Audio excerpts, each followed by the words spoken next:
దేవుని యొక్క వాక్యము ఈ సాయంకాలం చెప్తున్నప్పుడు ఒక్కటి మనసులో పెట్టుకోండి, ఏంటంటే try to read the heart of God. దేవుడు ఆయన హృదయంలో మనిషిని చూసినప్పుడు ఆయన ఏమి ఆలోచిస్తున్నాడో ఒకసారి ఆలోచించుకుంటూ ఈ వాక్యాన్ని మనం విందాం. 6వ వచనం ఏమంటదంటే, రివైవ్ అస్ అగైన్ ఓ గాడ్, నీ ప్రజలు నీ యందు సంతోషించినట్లు నీవు మరలా మమ్మును బ్రతికింపవా. రివైవ్ అనే మాటకు అర్థం ఏంటంటే, ఏదైతే చచ్చిపోయిందో దాన్ని మరలా బ్రతికించడము.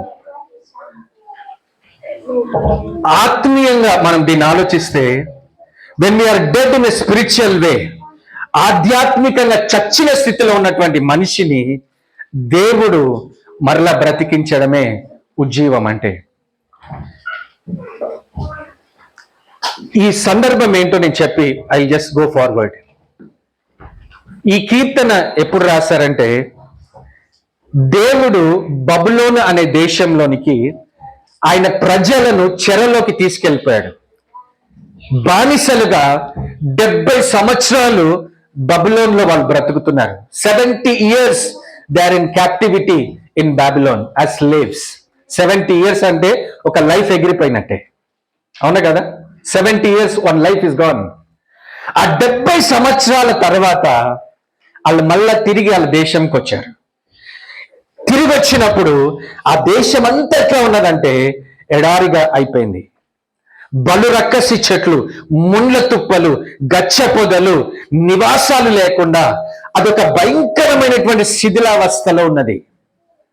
అది చూసినప్పుడు అది చేసిన ప్రార్థన ఏంటంటే, ప్రభువా నువ్వు నిత్యము మా మీద కోపగించుకొని ఉంటావా?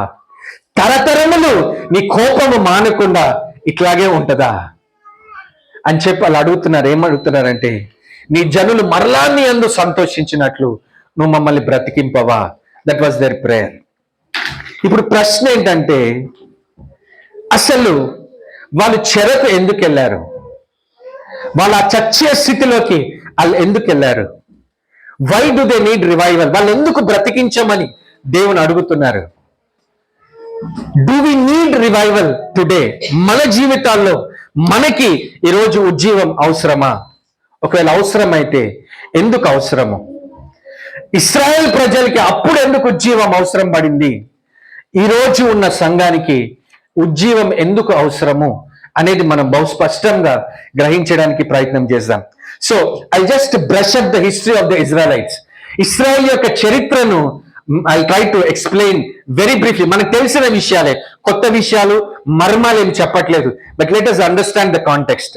సందర్భాన్ని అర్థం చేసుకోవడానికి ప్రయత్నం చేద్దాం. ఇశ్రాయేలీయులు, they are the chosen people of God. Israels are chosen people. దేవుని చేత ఏర్పరచబడిన ప్రజలు వాళ్ళు. And God made covenant with his people that is going to bless them. He made promises to Israelites. ఇజ్రాయెల్కి దేవుడు ఎన్నో వాగ్దానాలు చేశాడు, ఎంతో నిబంధన వాళ్ళతో చేశారు. కానీ ఆది నుండి if you look at Israels, Israel చరిత్ర చూస్తే they are the rebellious people against God. దేవునికి విరోధముగా తిరుగుబాటు చేసినటువంటి ప్రజలు వీళ్ళు. ఎప్పుడు కూడా సనుగుతూ గొనుగుతూ బ్రతుకుతున్నటువంటి మనుషులు వాళ్ళు.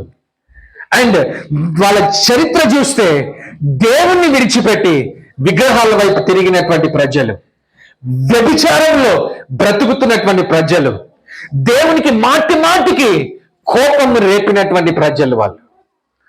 సో ఈ కాంటెక్స్ట్ లో మనం ఇది చూడడానికి ప్రయత్నం చేద్దాం. ఒక వచనం చదువుదాం. Let's read Deuteronomy 1st chapter 26 and 27 verses. Randomly I will be brushing up the history of the Israel so that while they have gone into a dead stage, and let us understand that. Deuteronomy 1st chapter verse 26 and 27. ఎవరైనా quick గా చదవడానికి ప్రయత్నం చేద్దాం. What are we reading? Deuteronomy 1:26 and 27. Yeah. దేవుడిచ్చిన మాటకు తిరుగుబడి గుడారములో సనుగుచు యెహోవా మన యందు పగబట్టినందుకు దేవుడు మన మీద పగబట్టాడని మనలను సంహరించినట్లు ఆ అమోరీయుల చేతికి మనలను అప్పగించుటకు ఐగుప్తు దేశంలో నుండి మనలను రప్పించి ఉన్నాడు. ఆ, మనం ఎక్కడికి వెళ్ళగలము? మన సహోదరులు అక్కడ జనులు మనకంటే బలిష్ఠులను ఆ. ఎత్తరులను ఇంకొక మాటలు ఏం చేస్తున్నారంటే దేవుని మాటకు తిరుగుబాటు చేసినటువంటి ప్రజలు లేదా ఐగుప్తు అనే ఒక బానిసత్వంలో ఉన్నటువంటి ప్రజలను దేవుడు ఆ స్లేవరీ నుండి బయటికి తీసుకొచ్చి అరణ్యంలో ఎన్నో అద్భుతాలు చేశాడు. అవునా కదా? No man can even imagine how God worked in the midst of Israelites. అంత గొప్ప ప్లీజ్ ఇట్ అంత గొప్ప అద్భుతాలు చూసిన తర్వాత కూడా వాళ్ళు ఏం చేశారో తెలుసా? If you read Exodus 15 chapter ఆ 15 చాప్టర్ లో దేవుడు ఎట్లా వాళ్ళని నడిపించాడో అది చెప్తూ ఒక మాట నాకు చాలా ఆశ్చర్యం అనిపించింది. ఒక మాట నిర్గమాకాండం 15వ అధ్యాయం, Exodus 15 chapter.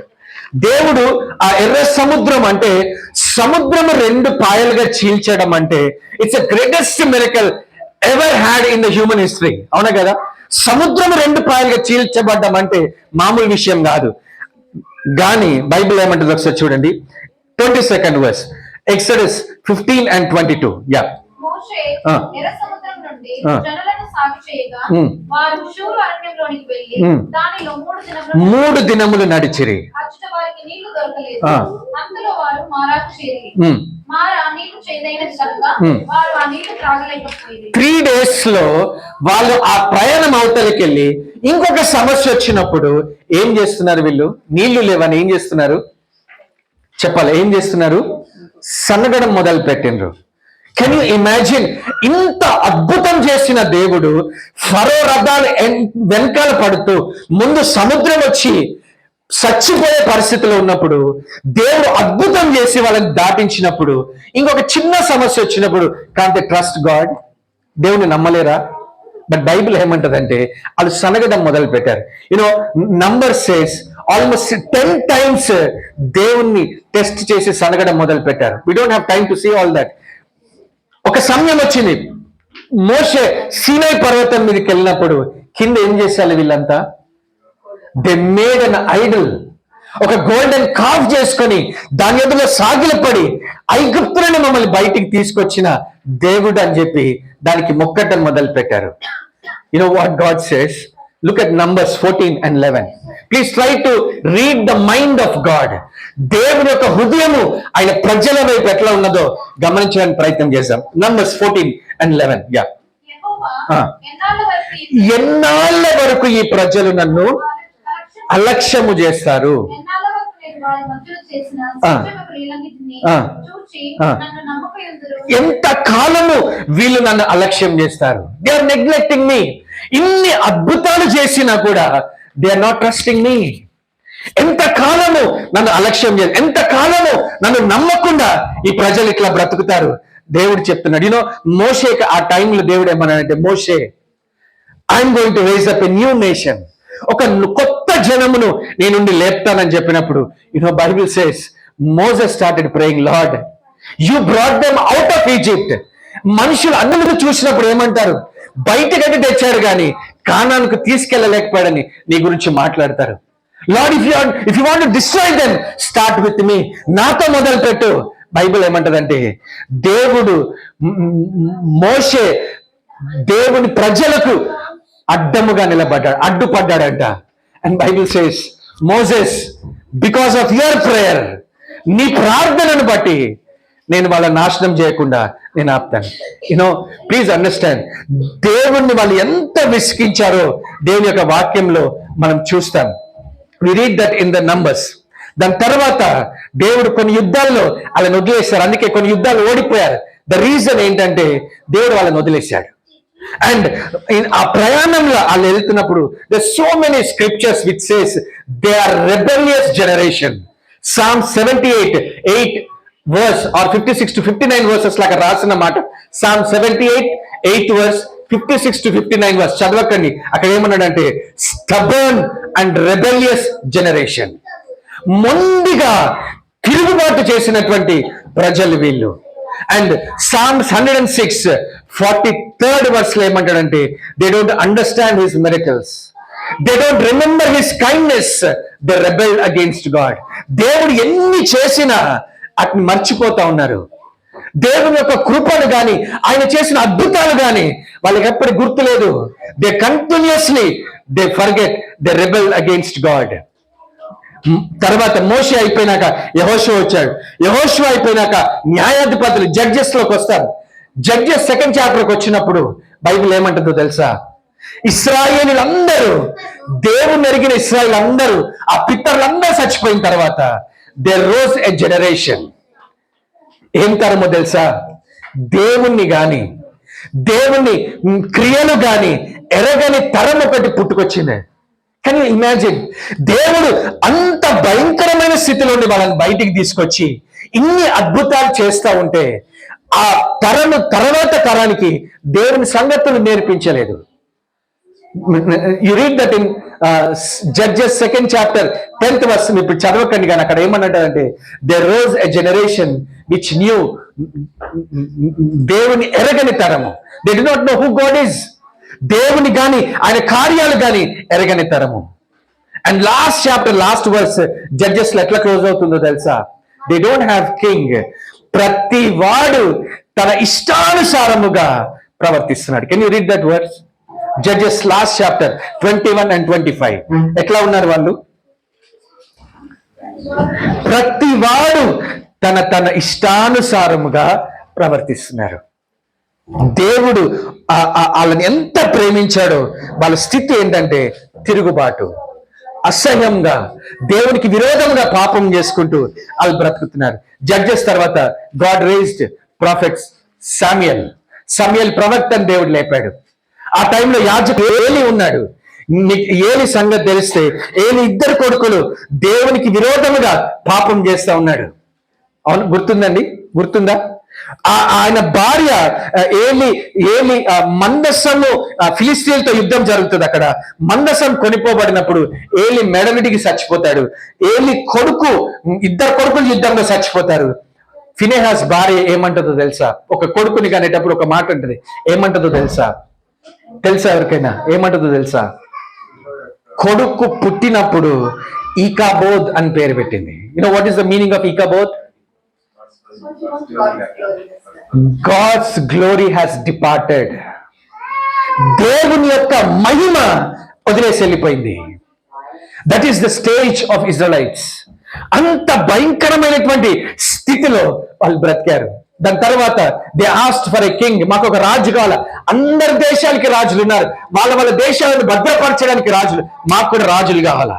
You know God raised out of, దేవుడికి ఇష్టం లేదు కానీ రాజుని ఏర్పరిచాడు. వి నో సాల్, వికెట్ కింగ్. దాని తర్వాత దావీదు, దాని తర్వాత సొలొమోను, దాని తర్వాత రాజ్యాలు 2గా విభజించబడ్డాయి. You know I try to read all those Kings.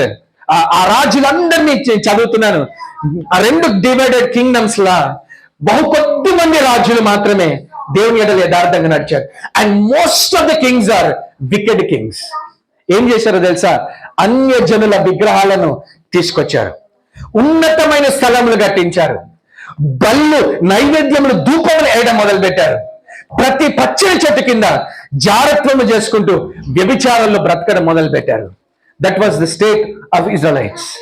Please come to Isaiah 1st chapter. యెషయా రాసిన గ్రంథం 1వ అధ్యాయానికి వద్దాం. యెషయా రాసిన గ్రంథం 1వ అధ్యాయం. Let's open this Bible. Let's open this chapter, Isaiah 1st chapter.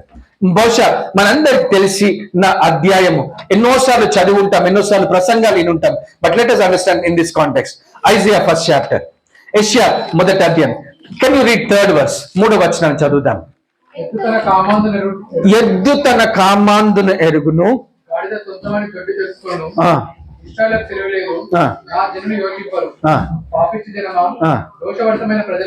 ox knows its master, donkey its manger, but Israel does not know, my people do not understand. గాడిదకి తెలుసు అంట ఎక్కడ తన ఇల్లు, ఎద్దుకి తన ఓనర్ ఎవరో తెలుసు. బట్ నా ప్రజలు తెలివి లేని ప్రజలు, please understand why Israels have gone in to this dead stage. ఈ మృత తుల్యమైనటువంటి స్థితిలోకి ఎందుకు వెళ్ళిపోయారో ఒకసారి ఆలోచించండి. And try to understand God's heart. దేవుడు మాట్లాడుతున్నాడు, ఆకాశంలో నువ్వు భూమి నువ్వు ఆలకించు అని చెప్పి is calling the heavens and the earth and is telling these words. చదవండి. దాని తర్వాత ఏమంటాడంటే 4th verse, పాపిష్టి జనమా, దోషభరితమైన ప్రజలారా, దుష్ట సంతానమా, చెరుపు చేపిల్లలారా, మీకు శ్రమ. ఎందుకు? దేవుణ్ణి విసర్జించారు. ఇశ్రాయేలు యొక్క పరిశుద్ధ దేవుణ్ణి దూషించి ఆయనను విడిచిపెట్టి తొలగిపోయి నిత్యము తిరుగుబాటు చేస్తా ఉన్నారు. నిత్యము. Can a nation do such a thing? నిత్యము తిరుగుబాటు చేయడము. The so many versus. అందుకే వాళ్ళకి తల నుండి అరికాల వరకు గాయాలు, స్వస్థత లేదు. తల నుండి గాయాలతో నిండుకొని ఉన్నారు. దేవుడు అంటాడు చూడండి, can you read this verse? ఆయన 11వ వచనంలో ఏమంటాడంటే, మీ విస్తారమైన బలులు నాకెందుకు, దహన బలులు, పొట్టేళ్ళు, వెక్కసమాయను,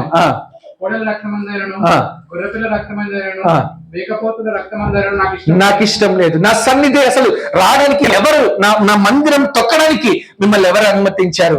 మీ నైవేద్యములు అసహ్యం పుట్టిస్తా ఉన్నాయి. మీ విశ్రాంతి అమావాస్య దినాలు నాకు అది అసహ్యం అని ఆయన చెప్తున్నాడు. తర్వాత ఇంకొక మాట చూడండి, 14వ వచనం చదువుదాం.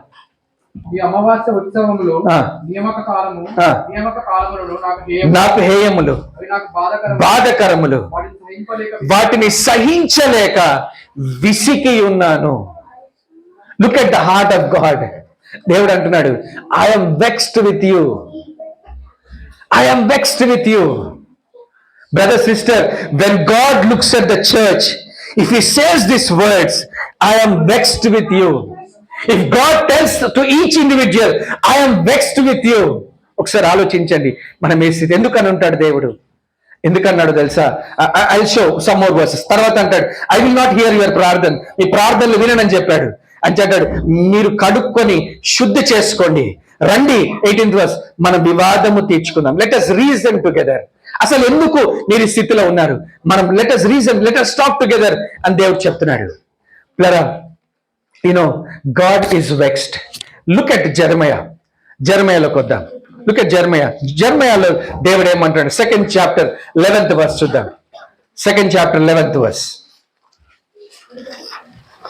దైవత్వం లేని తమ దేవతలను, దైవత్వము లేని తమ దేవతలను ఏ జనమైనా, దేవుడు ఎవరో తెలియని, లేక దైవత్వమే లేని, గాడ్లీనెస్ లేని ఒక వ్యక్తులు ఎప్పుడైనా దేవుణ్ణి మార్చుకుని ఉన్నారా? Have you ever seen people changing their gods? దేవుడు ఏమంటాడంటే, అయినను నా ప్రజలు ప్రయోజనం లేని దానికై తమ మహిమను మార్చుకున్నారు. ప్రయోజనము లేని దానికి మహిమను మార్చుకున్నారు. 13th verse. నా జనులు 2 నేరాలు చేశారు. ఒకటి, నన్ను వదిలిపెట్టేశారు, పనికిరాని దాన్ని ఏర్పరచుకున్నారు. దే హావ్ రిజెక్టెడ్ మీ.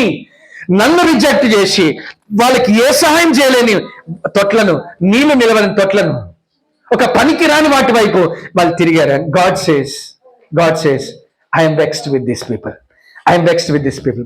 ప్లరా, ఒక వచనం చూడండి. Even 2nd chapter 8th verse. 2nd chapter 8th verse ఒకసారి చూడండి. అదే చూడండి, ఇక్కడ యాజకులు అంటే ప్రీస్ట్, వాళ్ళు అడుగుతున్న దేవుడు ఎక్కడ ఉన్నారని చెప్పారంట. People who teach the law, ధర్మశాస్త్రమును బోధించే వాళ్ళు కూడా నన్ను ఎరగరు.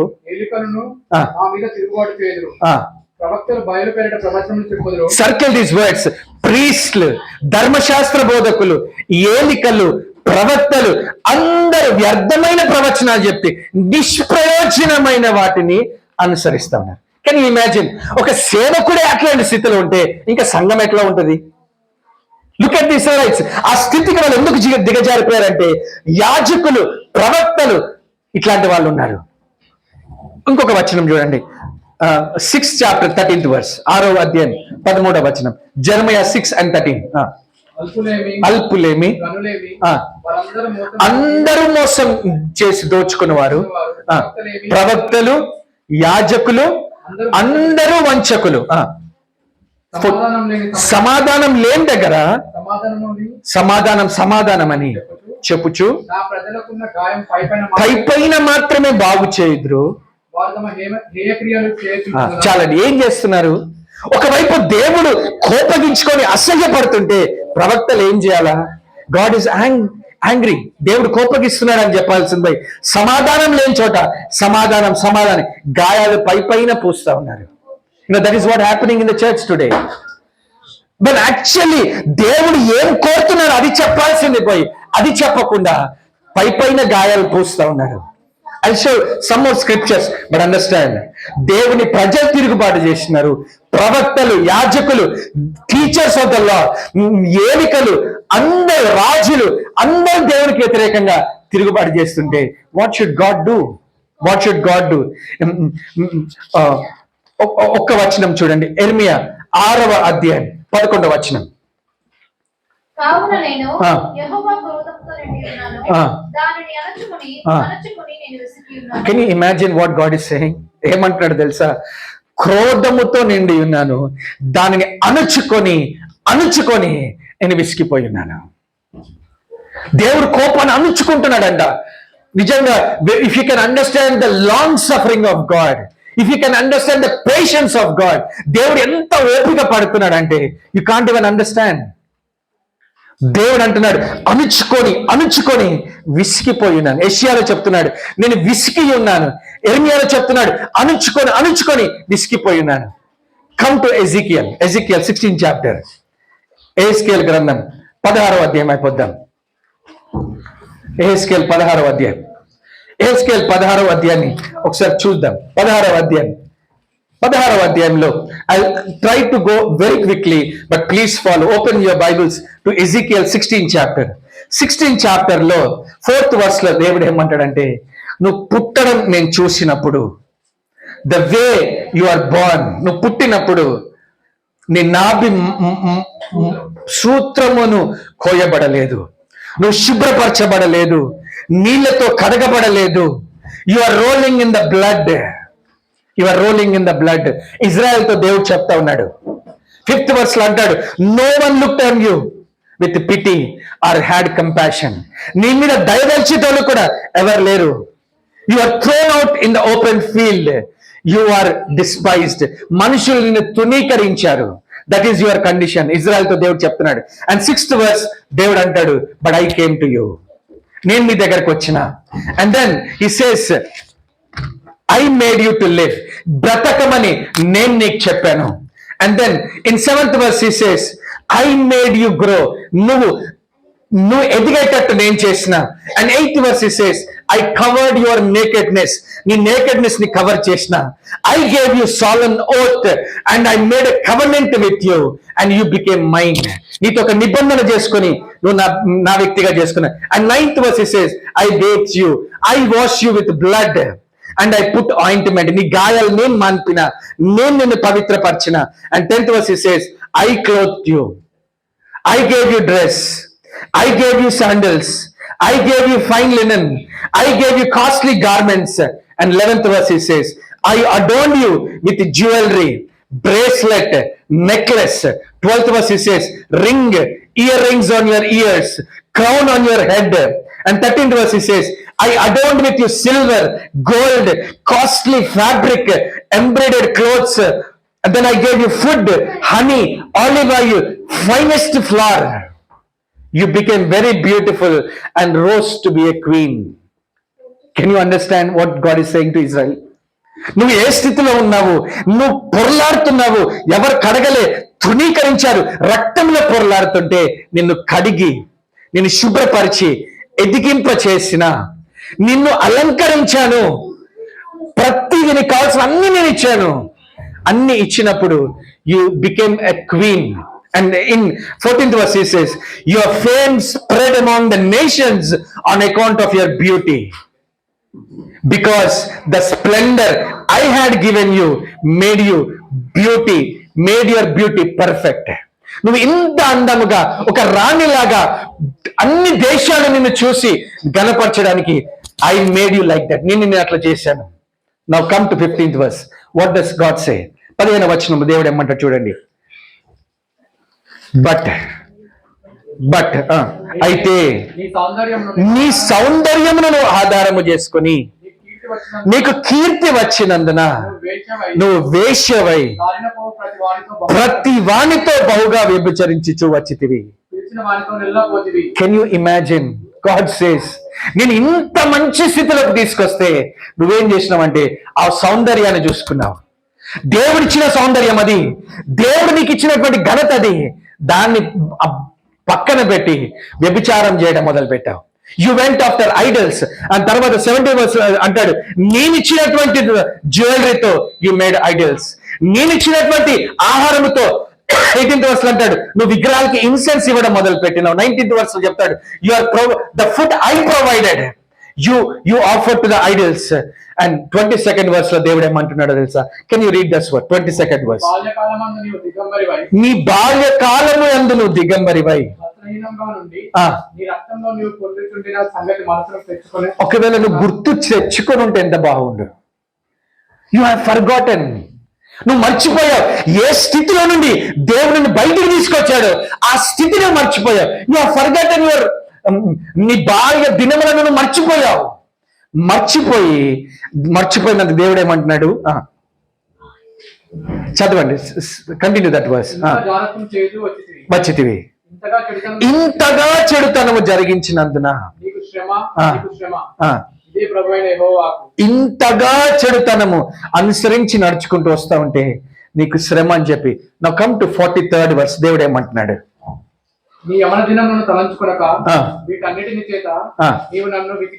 నీవు నన్ను విసికించితివి. చాలండి. In Isaiah 1st chapter we have seen దేవుడు అంటున్నాడు, నేను విసిగిపోయాను. ఎర్మియాలో దేవుడు అంటున్నాడు, అణుచుకొని విసిగిపోతున్నాను. అండ్ హియర్ ఇట్ సేస్, నీ యవ్వన దినములను తలుచుకొనక. అసలు దేవుడు మనల్ని ఎక్కడి నుండి పట్టుకొచ్చాడు? From where did God raised us? మనుషులు తృణీకరిస్తున్నప్పుడు దేవుడు మనతో నిబంధన చేసి మనల్ని ఈ స్థితిలో పెడితే we have forgotten that. అవన్నీ మర్చిపోయి దేవునికి విరోధంగా తిరగబడితే దేవుడు అంటున్నాడు, నన్ను విసికించితివి. You know, when you come to the church today, ఈరోజు సంఘాన్ని చూస్తే, you know how the church came in to existence. ఎట్లా సంఘం ఆవిర్భవించింది? ఎట్లా? By the blood of Jesus Christ. There is a price paid on the cross. అందుకే అపోస్తలుడైన పౌలు ఏమంటాడంటే, తన స్వరక్తమిచ్చి సంపాదించిన సంఘము. సంఘం భూమి మీదకి వచ్చిందంటే God had to come to this world and he died on the cross. సిలువలో తన ప్రాణం పెట్టడం ద్వారా సంఘం భూమి మీదకి వచ్చింది. అందుకే కొరింథీయులకు రాస్తూ పౌలు అంటాడు, మీరు విలువ పెట్టి కొనబడిన వారు. పేతురు చెప్తున్నాడు, వెలగల రాళ్ళు బంగారముతో మీరు విమోచించబడలేదు, నిష్కల్మషమైన గొర్రెపిల్ల వంటి క్రీస్తు రక్తము చేత దేవుడు మనల్ని విమోచించాడు. ఏస్కేల్లో చెప్పినట్టే ఉంది కదా, నీ రక్తములను పొరలాడుతున్నప్పుడు నిన్ను కడిగి, పాపంలో పొరలాడుతున్నప్పుడు, దేవుడు ఎవరో తెలవనప్పుడు, విచ్చలవిడిగా ఒక శపితమైనటువంటి బ్రతుకులు, నరకాగ్నికి వెళ్తున్నటువంటి బ్రతుకులు, దేవుడు మనల్ని రక్షించాడు. ఆయన మనల్ని నీతిమంతులుగా చేశాడు. తన ఆత్మతో మనల్ని ముద్రించాడు. కానీ మనం ఏం చేస్తా ఉన్నాం? What are we doing?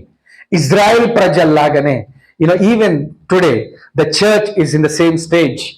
We are living a compromised lives. ఈరోజు మనం ఒక రాజీ పడిపోయినటువంటి స్థితిలో మనం బ్రతుకుతా ఉన్నాం. The church has become an entertainment center. సంఘము ఎట్లయిపోయిందంటే ఒక ప్రదర్శన స్థాలగా మారిపోయింది. They so many warnings in the New Testament. చివరి దినాల్లో ప్రత్యేకంగా మాట్లాడితే పౌలు అంటాడు, తిమోతికి రాస్తూ పౌలు అంటాడు, తిమోతి, అంత్య దినములలో అపాయకరమైన కాలములు రాబోతున్నాయి. Perilous times are going to come in the last days. ఏంటా పెరిలియస్? భూకంపాలు, తెగుళ్ళు, కరువులు, ఇవి కాదు పెరిలియస్. భయంకరమైన పెరిలియస్ టైమ్స్ ఏంటంటే మనుషులు స్వార్థ ప్రియులైతారు. Man will become selfish. అరే, దేవుడు మనల్ని ఇంతగా ప్రేమిస్తే మనిషి ఎట్లా సెల్ఫిష్ అవుతాడు? మనుషులు స్వార్థప్రియులు, ధనాపేక్షలు, బింకములాడు, మంచోళ్ళని ద్వేషిస్తారు, దేవుని కంటే సుఖాన్ని ఎక్కువగా ప్రేమిస్తారు. This a big list there. అవన్నీ చెప్పేమంటారంటే, పైకి భక్తి గలవారై ఉండి లోపల దాని శక్తిని వాళ్ళు ఆశ్రయించారు. పైకి ఉన్నది భక్తి, కానీ నిజంగా క్రైస్తవుడికి నిజంగా భక్తి బయట ఉన్నది, లోపల కూడా ఉందా? Are we just showing off to people that we are so pious, we are so holy, we are so godly? మనుషులకు చూపించుకుంటున్నామా? Are we really having that godliness inside? పౌలు తిమోతితో చెప్తున్నాడు, తిమోతి, చివరి దినాల్లో దేవుని ప్రేమను రుచి చూసి, దేవుని అద్భుతాలు చూసి ఇశ్రాయేలు మర్చిపోయి సలుగుతూ అపనమ్మకంగా ఎట్లా బ్రతికి దేవుని విసికించారు. ఈవెన్ దీస్ లాస్ట్ డేస్ సంఘమును దేవుడు చూసినప్పుడు we are in dead stage. When you look at the church, when you look at our Christian homes, when you look at the young people, when you look at our children, when you look at the church gatherings, we are in a dead stage. పైకి భక్తున్నది కానీ నిజంగా లోపల దేవుని శక్తిని ఆశ్రయించట్లేదు. తిమోతికి రాస్తూ పౌలు అంటాడు, Timothy, చివరి దినాల్లో దయ్యముల బోధయందు మనుషులు లక్ష్యముంచి విశ్వాస భ్రష్టులైతారు. Can you imagine the teachings of demons entering the church? సంఘములో దయ్యాల బోధలు ఉంటాయా? ఉన్నాయి. పౌలు చెప్తున్నాడు, చివరి దినాల్లో అట్లా ఉండి మనుషులు దాని మీద లక్ష్యం ఉంచి విశ్వాస భ్రష్టులు అవుతారని పౌలు తిమోతికి రాస్తూ చెప్తున్నాడు. And also writing to Timothy is a pastoral epistle. ఆయన ఒక సేవకుడికి ఈ పత్రిక, తిమోతి, రిమెంబర్, చివరి దినాల్లో సంఘం ఎట్లా తయారవుతుందో చెప్తున్నాడు, సేవకులు ఎట్లా తయారవుతారో చెప్తున్నాడు. అని చెప్తూ ఆయన ఇంకొక మాట అన్నాడు. ఏమన్నాడంటే, Timothy, people will not heed to the sound doctrine. మనుషులు దేవుని యొక్క వాక్యమును చెవియొగ్గరు. ఏం చేస్తారో తెలుసా? They will turn to the fable stories. అంటే కల్పన కథల వైపు తిరుగు కాలము వస్తుంది. ఈ చివరి దినాల్లో మనుషులు సత్యం చెప్తే వాళ్ళకి ఇష్టం ఉండదు. దేవుని యొక్క వాక్యం ఇది అని ఖచ్చితంగా చెప్తే మనుషులకు ఇష్టం ఉండదు. వాళ్ళకి కథలు కావాలా? మనుషులను నడిపిస్తే సరదాగా కొన్ని కబుర్లు చెప్తే మనుషులకు అది ఇష్టము. పౌలు చెప్తున్నారు, అట్లాంటి కాలం వస్తుంది. We are living in those days. When you look at the early church, ఆది సంఘాన్ని చూస్తే they are walking in unity. ఈరోజు సంఘంలో యూనిటీ ఎందుకు లేదు? Why there are so many divisions in the church? Why there are so many egos in the church? Why people cannot tolerate one another? ఎందుకు ఒకరినొకరు సహించుకోలేరు? Look at the church, early church చూడండి, they are walking in unity. ఏక మనస్సు, ఏక భావము, ఏక తాత్పర్యం. వాళ్ళు ప్రార్థన చేసిన, కలిసి మాట్లాడుకున్న, ఒకరినొకరు ప్రోత్సహించుకోవడం, ఒకరినొకరు పురికొల్పుకోవడం. Where is that in the church today? ఒకరి వీపెలకాలు ఒకరు మాట్లాడుకోవడం, ఒకరిని కిందకి లాగడం, ఒకరి గురించి ఒకరు చెడుగా మాట్లాడుకోవడం. There so much of gossips that are in the church today and is destroying the unity in the church. Brother, sister, are we really godly in the sight of God? దేవుడు మనల్ని చూసినప్పుడు ఇశ్రాయేలుతో చెప్పినట్లు నేను విసిగిపోతున్నాను అని అంటాడా? మనకి ఇంత ఇంటర్నెట్ ఉన్నది, ఇంత వాక్యం ఉన్నది, ఇంత సమృద్ధిగా బోధించే సేవకులు ఉన్నారు. But still the church is in a defeated stage when you compare with the early church. ఆది సంఘంతో పోల్చి చూసినప్పుడు నిజంగా మన స్థితి బాగలేదు. ఆది సంఘంలో సౌండ్ డాక్ట్రిన్స్ ఉన్నాయి. దేవుని యొక్క వాక్యమును ఉన్నతున్నట్టు బోధించారు. Today the liberal theology has entered the church. దేవుని కృపను కామాతృత్వమునకు దుర్వినియోగపరుస్తూ ఉన్నారు. టేకింగ్ గాడ్ సిన్ లైసెన్స్ తీసుకోవడానికి సంఘంలో అనుమతున్నది. ఓవర్ ఎంఫసిస్ ఆఫ్ గ్రేస్, దేవుని కృపను ఎక్కువగా బోధించి పర్లేదు, పాపం చేసిన దేవుడు అర్థం చేసుకుంటాడు. గాడ్ విల్ దేవుడు మంచోడు, దేవుడు క్షమిస్తాడు, దేవుడు అనుకున్నంత కోపిస్తుడు కాదు అని సంఘానికి నేర్పిస్తున్నారు. There is so much of liberty in the church. ప్లరా, అననీయ సఫేరాలు అబద్ధం ఆడితే ఆ దినం చచ్చిపోయారు. You know why? There is glory in the church. People are walking in the fear of God. ఈరోజు మనుషులు బహిరంగంగా అబద్ధాలు ఆడేస్తారు and they don't have fear in the church. Why people were dead in those times? ఇప్పుడు ఎందుకు లేదంటే they were walking in the fear of God. సంఘమంతా దేవుని యొక్క భయంలో నడుస్తున్నప్పుడు అబద్ధం ఆడితే దేవుడు సహించలేదు. Today so many liars in the church. I'm not talking about here, but I'm talking in general. సంఘములో ఇట్లాంటి పరిస్థితులు మనం చూస్తాం. This so many. Prayer is the key thing in the church. Today we don't have any prayer. Prayerlessness is in the church. People use to worship. ఆత్మతో సత్యముతో దేవుని ఆరాధించేవారు. Look at the music in the church today. Look at the songs that we sing in the church today. They are abomination to God. And they preach the word. ఇక్కడ మనుషులు తమ సొంత ఘనత కొరకు మనుషులు బోధిస్తా ఉన్నారు. People had discipline in the church. Today we don't have the discipline in the church. సంఘంలో ఎవరైనా పాపం చేస్తే ఎల్లేసేవాళ్ళు. అవునా కదా? కొరింథీ సంఘంలో పౌలు అంటాడు, అట్టి మనిషిని, అన్యజనులకు ఇట్లాంటి జాగ్రత్త లేదు, మీరేం చేయండి, అట్టి మనిషిని సంఘం వెలుపడ పెట్టండి. Can we put any person out of the church today? అట్లా ఎవరినైనా డిసిప్లిన్ చేయగలుగుతామా? నీ సంఘం కాబట్టి 10 సంఘాలు ఉన్నాయనుకుని వెళ్తారు. Brother, please understand this. God disciplines the church. కొంచెము పొలిసిన పిండి ముద్దనంతా పులియజేస్తుంది కనుక అట్టివాణిని పక్కన పెట్టండి. 2 Corinthians లో ఈ ఆస్దెంట్ మళ్ళా అతన్ని చేర్చుకోమని చెప్తాడు. Brother, there is a discipline in the church. We don't find discipline in the church today. Evangelism is a central thing. సంఘం ఎక్కడికి వెళ్ళినా సువార్త ప్రకటించేది. We don't have any burden for the lost souls in today's church. And there so many thing. People are so passionate for God. ఉద్యానం లేచినా ఎప్పుడు కూర్చున్నా మనుషులు దేవుని గురించి ఆలోచించుకునేవారు. Today we hardly see people in the church. It is very sad to see the Christian nations, so-called European countries lo kuda churches, buildings మనుషులు లేక బార్ షాప్స్ కి రెంట్ కి ఇచ్చేసినారు. And pubs are running in the church buildings. We should be feeling ashamed of this kind of situation. ఇట్లాంటి విన్నప్పుడు నిజంగా మనకి సిగ్గు కలగాల. When God looked at these things, దేవుడు చూసినప్పుడు ఇశ్రాయేల్తో చెప్పినట్లు అంటాడేమో, నేను విసిగిపోయి ఉన్నాను. I am vexed with these people. Brothers, please understand. I'll close with one last thing. Because it is very evident that we need to see that. దేవుడు ప్రకటన గ్రంథం రాస్తూ he spoke to 7 churches. 7 సంఘాల గురించి చెప్పాడు. Those churches resemble the churches in the last days.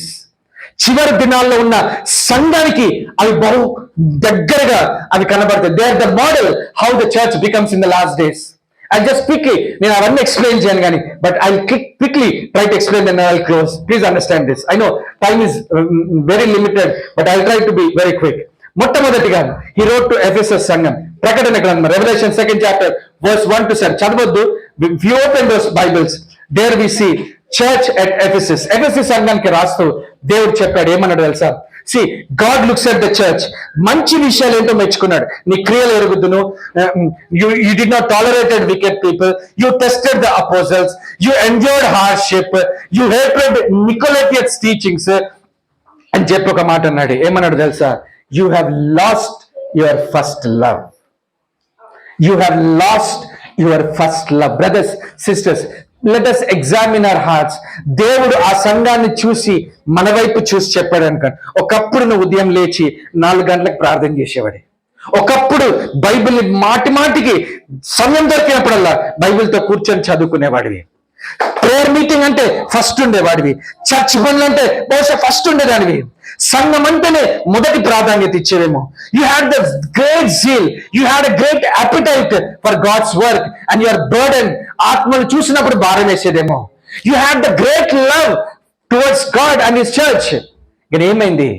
Priorities మారిపోయినాయి, ప్రాధాన్యతలు మారిపోయినాయి. And slowly we lost that love. ఈరోజు సంఘములో and individually also our love has become cold. మెల్లగా ప్రేమలు చల్లారిపోతా ఉన్నాయి. You know why? Today we don't have time for God. మనకు అన్నిటికీ సమయం ఉన్నది. Yes or no?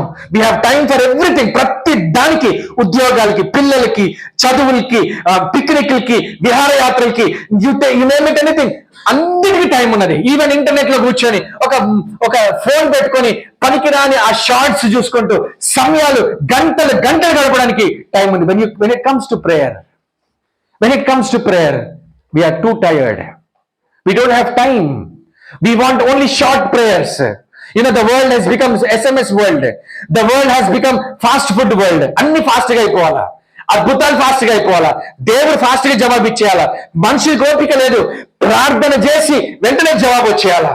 అందుకే ఫాస్ట్ ఫుడ్ ప్రీచర్స్ తయారైనారు, ఫాస్ట్ ఫుడ్ మనుషులు తయారైనారు. People don't have that zeal, దేవుని కొరకు వేచి ఉండే హృదయాలు లేవు. ద ఫస్ట్ చర్చ్, ఈ ఎఫెసస్ సంఘంలో, దే హేటెడ్ నికోలైట్స్ టీచింగ్స్, నికోలైతుల బోధను వాళ్ళు ద్వేషించారు. But when you come to Pergamum సంఘంకి వచ్చినప్పుడు, ఐఎమ్ మిస్సింగ్ సార్దిస్ ఫిలడెల్ఫియా సంఘాన్ని గురించి నేను చెప్పట్లేదు, కానీ లెట్స్ గో టు పెర్గమం గురించి ఏమంటాడంటే, నికోలైతుల బోధను అనుసరించే వాళ్ళు కొంతమంది వచ్చేసినారు. ఫస్ట్ ఆ చర్చ్ లో ఏమైంది, దే హేటెడ్ ద టీచింగ్. కానీ సెకండ్కి వచ్చేసరికి ఏమైందంటే, they are following the Nicolaitans teachings. మొదటి ప్రేమ ప్రాధాన్యతను మారిపోయాడు, దేవుడు లేడు. ఇప్పుడు నామినల్ గా మనుషులు ఆ ప్రేమ లేదు దేవుని ఎదుట. కాబట్టి ఇప్పుడు ఏది బోధిస్తే పర్లేదు, ఏది చెప్పినా పర్లేదు, మనుషులు మెల్లగా వాటిని వెంబడించడం మొదలు పెట్టారు, వెంబడిస్తా ఉన్నారు. థియాతర సంఘానికి వచ్చినప్పుడు ఏమైందో తెలుసా, ఆ బోధ సంఘంలో బోధిస్తా ఉన్నారు. Can you imagine how the church been drifted away? నికోలైతుల బోధను ద్వేషించారు, మెల్లగా ఆ బోధను అనుసరించడం మొదలు పెట్టారు. థియేటర్కి వచ్చినప్పుడు ఆ బోధ సంఘంలో నేర్పిస్తున్నారు. బిలాము యొక్క బోధ ఏంటది? విగ్రహములకు అర్పించింది తినొచ్చు, జారత్వము చెయ్యొచ్చు. Can you imagine? సంఘంలో ఇట్లాంటి బోధ వస్తుందా? వచ్చింది.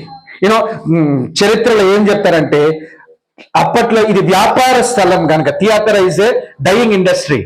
వ్యాపారంలో ఉండాలంటే they should be in some trade guild లో ఉండాలి, ట్రేడ్స్ యూనియన్స్ లో జాయిన్ అవ్వాలి, అప్పుడే వాళ్ళ వ్యాపారాలు జరుగుతాయి. సో ట్రేడ్ యూనియన్ లో ఉండాలంటే వాళ్ళకి కొన్ని కస్టమ్స్ ఉంటాయి, విగ్రహాలకు అర్పించింది తినాలా, జాగ్రత్తం చేయాలా. సో ఆ ట్రేడ్ లో ఉండి వాళ్ళ వ్యాపారం జరగాలంటే ఆ పనులు చేయాలా. అయితే సో ఈమె ఎజబెల్ అనే స్త్రీ ఏం నేర్పిస్తుందంటే, పర్లేదు, యూ కెన్ డూ దట్, దేవుడు అర్థం చేసుకుంటాడు.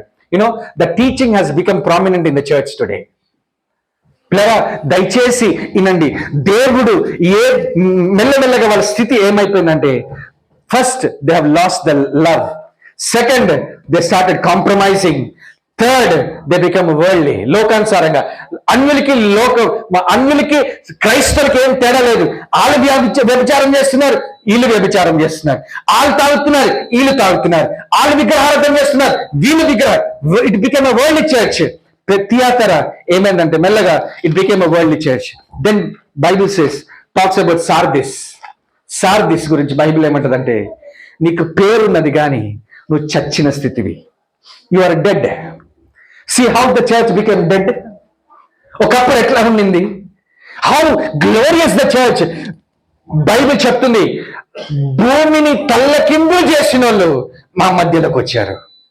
ఇప్పుడు ఏమైంది, ఆ భూమితో సంఘం తలకిందులైపోయింది. The worldliness have crept into the church and people are so happy, people are so comfortable. అరే ఎందుకు మనకి స్థితి వచ్చింది? People are not thinking. అందరితో పాటు వీఆర్ ఆల్సో లివింగ్ కాంప్రమైజ్డ్. ఒక లూక్వార్మ్నెస్. కప్ప గురించి బహుశా మీరు ఇని ఉంటారు. కప్పని ఒక వేడి ఫస్ట్ ప్యాన్ లో పెట్టి పైన కప్పని పెడితే అది కింద మంట పెట్టారనుకోండి, ఆ కప్ప ఏం చేస్తుంది అంటే తెలుసా, it keeps adjusting it self. ఎక్కడెక్కడ వేడి జరుగుతుంది ఇటు పక్క జరుగుతుంది, అటు వేడి ఇటు పక్క జరుగుతుంది. మెల్లమెల్లగా ఎంతవరకు వెళ్ళిపోద్ది అంటే అది చచ్చిపోయే వరకు. The church today is like that. అన్నిటికీ అడ్జస్ట్, పర్లేదులే, ఆయన ఏదో చెప్పాడు, ఇప్పుడు అందరు కరెక్ట్ చెప్తున్నారా, అందరు సేవకులు సరిగ్గున్నారా, అన్ని సంఘాలు సరిగ్గున్నాయా, అన్ని డినామినేషన్ సరిగ్గున్నాయా, మనం ఎందుకు ఇంత స్ట్రిక్ట్గా ఉండాలా, పర్లేదులే. People are living in a compromised ways. Brother, sister, God is God. God will never change his standard. God will never lower his standard. ఒక యవనస్తుడు వచ్చాడు, యేసుప్రభుని అంటున్నా, అయ్యా నిత్య జీవమును పొందడానికి నేను ఏం చేయాలా? యేసుప్రభు అన్నాడు, ఆజ్ఞలు పాటించు. ఆయన నాకు చిన్నప్పటి నుండి పాటిస్తున్నాను. యేసుప్రభు, నీకు ఒకటి కొద్దు ఉన్నది, sell your property, give up to the poor people, then come and follow me. ముఖం చిన్నబుచ్చుకొని వెళ్ళిపోతా ఉన్నాడు. యేసు ప్రభు ఆయనను చూసి, అరే నిత్య జీవం కొరకు వచ్చినాడు, వెళ్ళిపోతున్నాడని, he didn't call him back. పిలిచాడా? Did he call him back? No. ధనవంతుడు పరలోక రాజ్యంకి వెళ్ళడము దుర్లభం అని చెప్పాడు. Because his mind is on money. God doesn't lower his standards. దేవుడు చెప్తాడు, this is something wrong in your life, correct it. నువ్వు సరి చేసుకుంటే you will enter his kingdom. లేదంటే పర్లేదులే అని దేవుడు ఏం పర్లేదు అన్నాడు. God is not like that. God has a standard. God is holy. He wants his people to live holy. God is righteous. He wants his people to be righteous. He doesn't want any compromised way. So మెల్లగా ఏమైందంటే the church became dead. పిల్లరా, ఈరోజు సంఘంలో ఉన్న విషయాలు చూసినప్పుడు నాకు బహు దుఃఖం అనిపిస్తుంది. పీపుల్ ఆర్ థింకింగ్, బయటకు కనబడే అవుట్వర్డ్ అపియరెన్స్ ని they are thinking it is godliness, but Bible says it is a deadness. I have seen people wearing white clothes, that is nothing wrong. I have seen people who remove jewellery, nothing wrong. కానీ నగలు తీసేసి తెల్లబట్టలు వేసుకొని భర్తలను ఇంటి దగ్గర వేధించే స్త్రీలు ఉన్నారు. Do you think that is godliness? Better wear jewellery, better wear colour clothes, don't spoil the name of God. పైకి ఏమన్నా నేను తెల్లబట్టలు వేసుకున్నా కాబట్టి ఇది భక్తి, నేను నగలు తీసేసిన వాళ్ళకంటే నేను చాలా భక్తి పరుని. But what is your life? పైకి పేరున్నది నువ్వు భక్తురాలు అని, but inside you are dead. That's what Bible says. There's so many things. You only have name. నీకు పేరు ఉన్నదంతే, నువ్వు చచ్చిన స్థితిలో. I don't have time to explain all that. కొన్ని చర్చెస్ లో అయితే it's a programme oriented churches. మీకు తెలుసండి, I've seen so many churches, program after program, youth meeting, children's meeting, women's meeting, pastors fellowship, revival meeting, our retreat, దినమంతా సంవత్సరాల తరబడి they have a calendar and the programs. It's only program church. There is nothing called spirituality. Brother, sister, God doesn't want such kind of godliness. We only have name. Oh, ee church eppudu chusina busy, brother, eppudu chusina program lo. Is God in that church? When you come to Laodicea, దేవుడు అంటాడు, నా నోటి నుండి మిమ్మల్ని ఉమ్మివేయను ఉద్దేశించాను. Why? You are neither cold nor hot. నువ్వు ఇటు దేవుడితో లేవు, ఇటు లోకంతో లేవు. ఇటు రెండు కాళ్ళు ఒకదాని మీద, ఒక కాలు లోకంలో పెట్టావు, ఒక కాలు సంఘంలో పెట్టావు. బైబిల్ సేస్ నేను నోటిలో నుండి ఉమ్మి వేస్తా. ఇట్స్ లైక్ నేను విసిగిపోయి ఉన్నాను. I have become vexed looking at you. Brother, sister, when God looks at the church, when God looks at the Christian homes, when God looks at our Christian families, when God looks at our young people, when God looks at our children, what will God say? తండ్రులారా, మీ పిల్లలకి కోపం రేఖక ప్రభు మార్గంలో పెంచుతున్నామా? మన సంఘం, మన కుటుంబాల్లో why there is no family prayer, why there is no family altar in our families? దేవుడు అంటాడు, నాకు ఇవ్వాల్సిన సమయం ఏది, నాకు ఇచ్చిన స్థానం ఏది? బోర్డులు పెట్టుకుంటారు, a silent listener in every meal. God is the head of this family. Head ఉండదు, ఏముండదు. We are entertainment in the church, in the houses. దేవునికి స్థానం లేదు. We don't give that value. We don't sing together. We don't read the Bible together. We don't pray together. But we will watch movies together. We will watch internet for hours together. But prayer time వచ్చినప్పుడు we don't have time for God. What will God say? When God looks at the church, is he happy? నిజంగా try to read the heart of God. Brothers, sisters, we are dead spiritually. Why we need revival? ఎందుకు revival కావాలో తెలుసా? We are in a dead stage. Like Israelites, we are also like dead in this world. We were neither godly, we are neither worldly. అందుకే దేవుడు అంటాడు, నా నోట నుండి లవదీకి దాని స్థితి తెలియదు. అదేమనుకుంది, నేను ధనవంతుణ్ణి ధనావృద్ధి చేసుకున్నాను, నాకేం అక్కర్లేదు. Looking at the physical blessings, ఇల్లు కట్టుకున్నా, పిల్లల పెళ్లిళ్ళైనాయి, మంచి ఉద్యోగం ఉంది, మంచి దేశంలో స్థిరపడ్డా, నాకేం బాధరబంది లేవు, I'm well settled. That is the blessing. O God blessed me so much. దేవుడు అంటాడు, నువ్వు దిక్కుమాలిన వాడివి, దిగంబరివి, గుడ్డివాడివి అని నువ్వు ఎరగక, you don't know your real condition. Brothers, sisters, revival అంటే ఏంటో తెలుసా? First thing, we should realize our spiritual condition. నిజంగా ఉజ్జీవము, it starts with God, not with people, not with preachers, not with anybody. Revival begins from God. I'll try to explain that. But understand, revival మనకు కావాలంటే first we should understand our spiritual condition. ఎంత కాలం అయితే నేను బాగానే ఉన్నాను అని అనుకుంటాము, we don't see the revival of God. We always see the barrenness in our lives. We don't see the awakening that God is going to do in our lives. నిజంగా దేవుడు మనల్ని అవేకెన్ చేయాలంటే we should understand, this is my situation. ఇది నా స్థితి. When you understand your situation, you begin to repent. When you start repenting, you will restore your life. When you start restoring your life, you will have the renewed zeal for God. That is what God is expecting. అంత్య దినములలో మనుషులందరి మీద నా ఆత్మను కుమ్మరించే. In these last days, God wants to pour out His Spirit on all flesh. God wants to revive the church. If God wants to revive the church needs to understand our barrenness. మనం ఎండిపోయిన స్థితి ఏంటో మనకి అర్థం అవ్వాలా. మనము ఏ స్థితిలో పడిపోయినామో మనం అర్థం చేసుకోవాలా. మన మొదటి ప్రేమను ఎట్లా కోల్పోయినామో మనం అర్థం చేసుకోవాలా. How worldly we have become, మనం ఎటువంటి బోధనను వెంబడిస్తున్నామో మనకు అర్థం అవ్వాలా. మనం ఇటు లోకముతో ఇటు దేవునితో కాలేసి దేవుని నోటు నుండి ఉమ్మివేసే స్థితిలో దేవుడు చర్చిలో లేడు. దేవుడు అంటారు, నేను తలుపు తడుతాను. చాలా మంది వచ్చినాము, మీ హృదయాన్ని తడుతున్న హృదయం తట్టేది దేవుడు. హృదయం తట్టలేడు, సంఘము తలుపు తడుతా ఉన్నాడు. God is not inside the church. They are thinking God is inside the church. God అంటారు, I am outside. మీరు సంఘం తలుపులు తెరవండి, నేను లోపలికి వస్తా. Some churches, they have programs, they have money, they have preachings, they have everything. But the missing thing is, they don't have God.